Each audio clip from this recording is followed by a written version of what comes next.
అందరికీ నమస్తే. జై మార్కండేయ, జై పద్మశాలి, జై జై పద్మశాలి.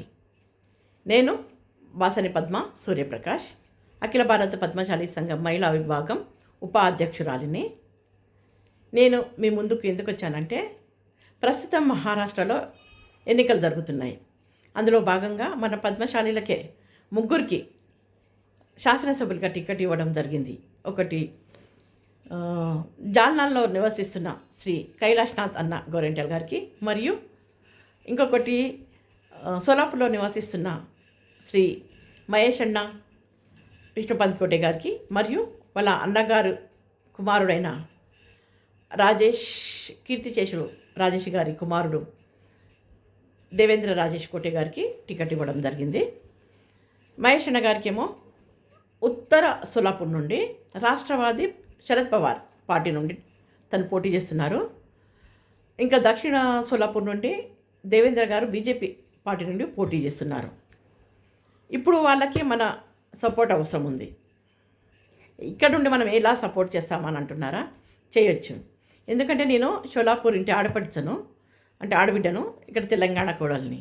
నేను ఇక్కడ నుండే సపోర్ట్ చేస్తున్నాను. మా అమ్మ వాళ్ళకి, మా చుట్టాలందరికీ, నా స్నేహితులందరికీ ఫోన్ ద్వారా వాళ్ళకి ఒక వాట్సాప్ గ్రూప్ కూడా చేశాను. వాళ్ళకందరికీ ఈ 20 నవంబరో తారీఖు నాడు ఓటింగ్ డే ఉంది. ఆ రోజు వీళ్ళకే ఓట్లు వేయమని చెప్పాను నేను. పార్టీలు 2 కదా అని అనుకోవచ్చు, కానీ వేయాలి మనము. ఎందుకంటే పద్మశాలీలకు గెలిపించాలి మనం. నేను కూడా ఇక్కడ బీఆర్ఎస్ పార్టీయే, కానీ నాకు కావాల్సింది ఇక్కడ బీఆర్ఎస్ పార్టీ చేస్తాం మనం. అక్కడ మహారాష్ట్రలో మనకు ఏ పార్టీ అయినా మనకు అవసరం లేదు, వాళ్ళని గెలిపించాలి. మహేష్ అన్న ముందు నుండే సోలాపూర్కి డెవలప్ చేస్తున్నారు. అంటే వాళ్ళ నాన్నగారు, మా నాన్నగారు ఇద్దరు స్నేహితులు. అయితే మహేష్ అన్న గారు సేవ చేస్తున్నారు. అక్కడ గరుకుల్ అని ఒక మాస్ ఏరియా ఉంది. మన పద్మశాలీలు అందరూ బీడీ చేస్తూ ఉంటుంటారు. అక్కడికి ఇప్పుడు అంటే రిలాక్స్ అవ్వడానికి ఒక పార్క్ కూడా లేకుండే, సర్కారు పర్మిషన్ తీసుకొని మహేష్ అన్న అక్కడ ఒక పార్క్ నిర్మించారు. ప్లస్ మంచినీళ్ళ సౌలత్ కూడా ఇప్పించారు. ఇంకోటి మన మహిళల కోసం బచత్ యోజన కూడా పెట్టించారు. అయితే ఇప్పుడు మహేష్ అన్న ఒకవేళ మళ్ళీ ఎమ్మెల్యేగా గెలిస్తే తను సోలాపూర్కి ఐటీ పార్క్ రావాలని అందరూ కోరుకుంటున్నారు. ఎందుకంటే ఇప్పుడు సోలాపూర్లో చాలామంది నాలాంటి వాళ్ళు, అంటే మన వయోవృద్ధులు అక్కడే ఉండిపోతున్నారు. వాళ్ళ పిల్లలు పుణేకి, ముంబైకి, అలా అమెరికాకి వెళ్ళి జాబ్లు చేస్తున్నారు. వీళ్ళు ఐటీ పార్క్ తీసుకురావడానికి ప్రయత్నాలు చేస్తున్నారు.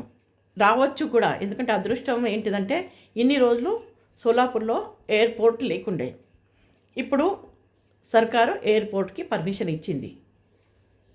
వీళ్ళిద్దరిని గెలిపిస్తే మనము సోలాపూర్కు ఐటీ పార్క్ రావచ్చు, దాంతోపాటు టెక్స్టైల్స్ పార్క్ రావచ్చు, దాంతోపాటు గార్నెట్ పార్క్ రావచ్చు.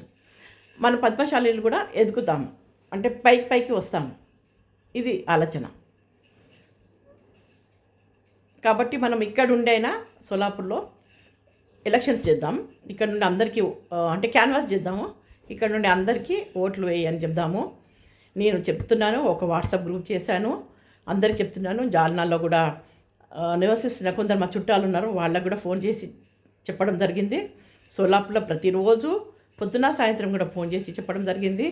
ప్లస్ ఇంకొక మన అఖిల భారత పద్మశాలి సంఘం మహిళా అధ్యక్షురాలు మా అక్కగారు సరిత ఒడ్నాలు కూడా సోలాపూర్లో క్యాన్వాస్ చేస్తున్నారు, ర్యాలీలో పాల్గొంటున్నారు.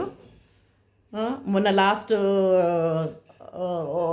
సండే ఇక్కడ నుండి మన బీజేపీ టైగర్ మాధులత గారు క్యాన్వాస్కి వెళ్ళారు. లాస్ట్ సండే మోదీ గారు కూడా వెళ్ళారు క్యాన్వాస్కి. ఇంకా ఈ వచ్చే సండే పవన్ కళ్యాణ్ గారు కూడా వెళ్తున్నారు క్యాన్వాస్ కోసము.